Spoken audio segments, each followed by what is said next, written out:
আসসালামু আলাইকুম বন্ধুরা, স্বর্ণালী কিচেনে তোমাদের স্বাগতম। স্বর্ণালী কিচেন মানে তোমরা জানো সহজ রেসিপি। আজকেও তোমাদের সাথে শেয়ার করতে চলেছি অনেক সহজভাবে তালের ক্ষীর কিভাবে তোমরা তৈরি করতে পারো।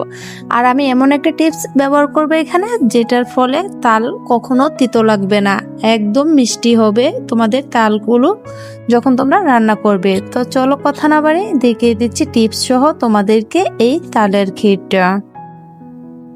এই তো আমি এখানে দেখতে পাচ্ছ তোমরা একটা কাপড়ের ভিতরে তালগুলো রেখেছি, কারণ আমি তালগুলো চিপে তারপর একটা বলক তুলে ঠান্ডা করে এরকম ভালো একটা সুতি কাপড়ের মধ্যে বেঁধে রেখেছি।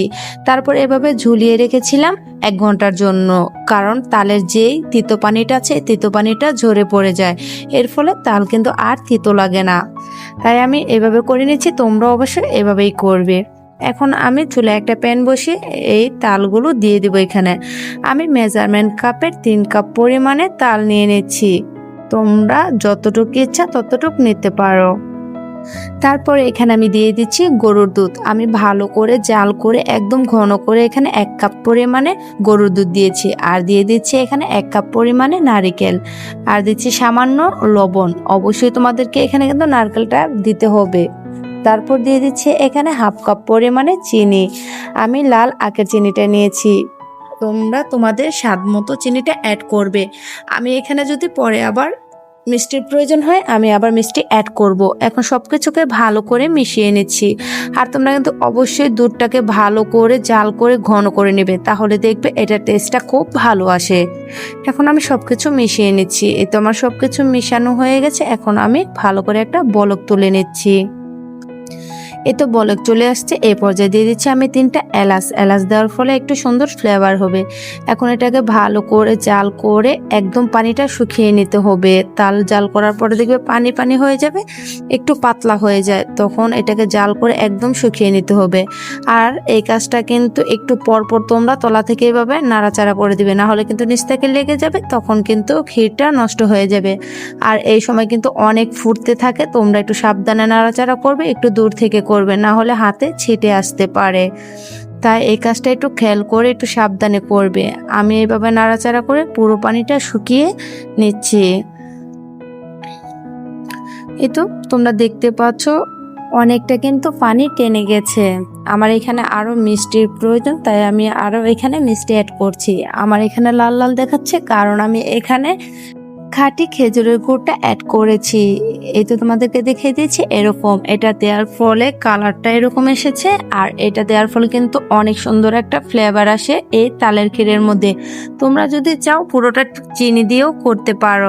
তোমরা যদি চাও ক্ষীরটা এরকম হলুদ রাখতে, তাহলে পুরোটা চিনি দিয়ে করবে। আর যদি তোমরা চাও একটু সুন্দর একটা ফ্লেভার করতে বা এরকম কালার করতে, তাহলে তোমরা অবশ্যই এখানে আমার মতো একটু গুড় অ্যাড করতে পারো।